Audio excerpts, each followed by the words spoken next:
કડીસા વિસ્તારે બહુ પ્રગતિ કરી છે અને પ્રગતિમાં એક નવું જોગું ઉમેરાયું છે.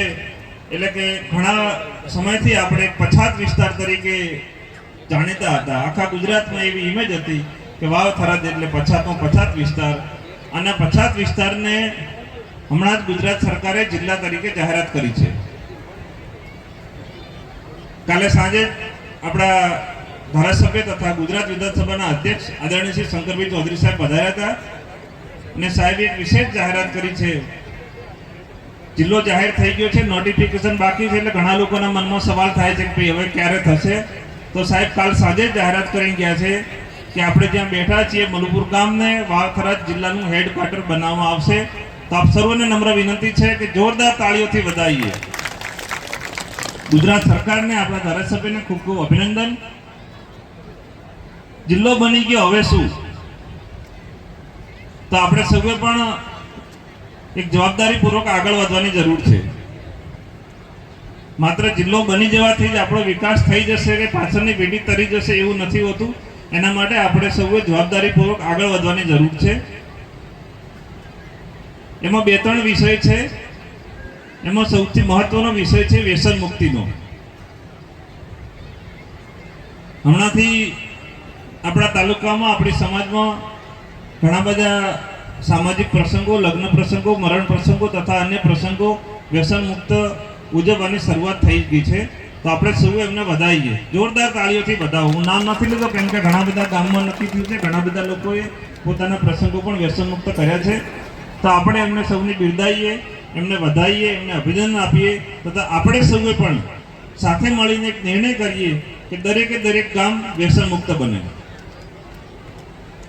એના સિવાયની બીજી વસ્તુ છે શિક્ષણની છે.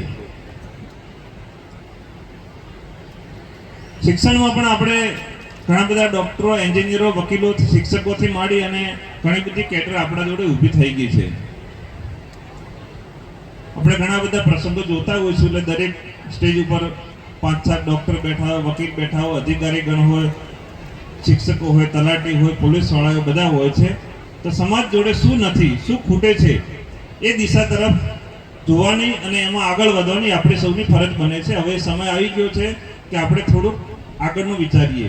તો આપણા જોડે કોઈ આઈએએસ ઓફિસર એટલે કે કલેક્ટર, આઈપીએસ કક્ષાના અધિકારી આપણી સમાજ જોડે નથી. આટલો મોટો સમાજ હોય, શિક્ષિત સમાજ હોય, આગળનો વિચારવાળો સમાજ હોય, તેમ છતાં આપણા જોડે કોઈ અધિકારી ના હોય તો આપણે હવે વિચારવાનો સમય આવી ગયો છે. હમણાં આપણે દાંતિયા ભીમપુરા ડૉક્ટર જીતેન્દ્રભાઈ ક્લાસ 1 ઓફિસર તરીકે અમને પરીક્ષા પાસ કરી છે. એમને હું ખૂબ અભિનંદન પાઠવું છું તથા સમાજને એક સંદેશ પણ આપું છું કે આપણા યુવાનો પણ આ દિશામાં આગળ વધે, ક્લાસ 1 ઓફિસર બને. અને આવનારા 5 વર્ષમાં જ્યારે પણ આપણે સમાજની મિટિંગો કે ભેગા થઈએ ત્યારે 5-7 ડૉક્ટરની સાથે સાથે 5-10 આઈએએસ ક્લાસ 1 ઓફિસર પણ સ્ટેજ ઉપર બેઠા હોય એવી હું આશા રાખું છું. એના સિવાયનો એક વિષય છે પાણી તથા ખેતીનો. આપણે વ્યસન કરીએ છીએ, એનાથી જ કેન્સર થાય છે કે એનાથી જ બીમારી થાય છે એટલા પૂરતું નથી. આપણે ખેતીમાં જે કેમિકલ નાખીએ છીએ, વધારે પડતી દવા નાખીએ છીએ, એ ધરતી માતાને પણ વ્યસનવાળી કરે છે. ધરતી માતા પણ ખરાબ થાય છે. આવનારી પેઢીને આપણે તકલીફમાં મૂકીએ છીએ તથા આપણા શરીર પર ખરાબ થાય છે. દરેક ગામમાં આપણે જોઈએ છીએ કે એટલી બધી બીમારીઓ વધી રહી છે, લગભગ કેન્સર વગર કોઈ ગામ બાકી નહીં હોય. તમે આજુબાજુમાં નજર કરશો, તમારા કુટુંબમાં, સમાજમાં, સગા સંબંધીમાં, ગામમાં નજર કરશો, તાલુકામાં, તો આપણને કોઈ ગામ ખાલી નહીં જોવા મળે કે જ્યાં કેન્સર કે બીજી વિચિત્ર પ્રકારની બીમારીઓ ના થતી હોય. તો આપણે સૌ આ તબક્કે જાગૃત થવાની જરૂર છે. આપણે સૌ વ્યસન મુક્ત બનાવીએ, આપણા ગામને વ્યસન મુક્ત બનાવીએ, આપણા સમાજને વ્યસન મુક્ત બનાવીએ, આપણા તાલુકાને વ્યસન મુક્ત બનાવીએ, આપણા જિલ્લાને વ્યસન મુક્ત બનાવીએ, આપણું રાજ્ય વ્યસન મુક્ત બને, આપણો દેશ વ્યસન મુક્ત બને. આવનારી પેઢી આપણને યાદ કરે કે અમારી આગળની પેઢી હતી એ અમને વ્યસન મુક્ત તરીકેનું જીવન આપીને ગઈ છે. ખેતીવાડી પણ વ્યસન મુક્ત બને તો જ આપણો ઉદ્ધાર થશે. આ તબક્કે અમારું સન્માન કર્યું એ બદલ આયોજકોનો ખૂબ ખૂબ આભાર માનું છું.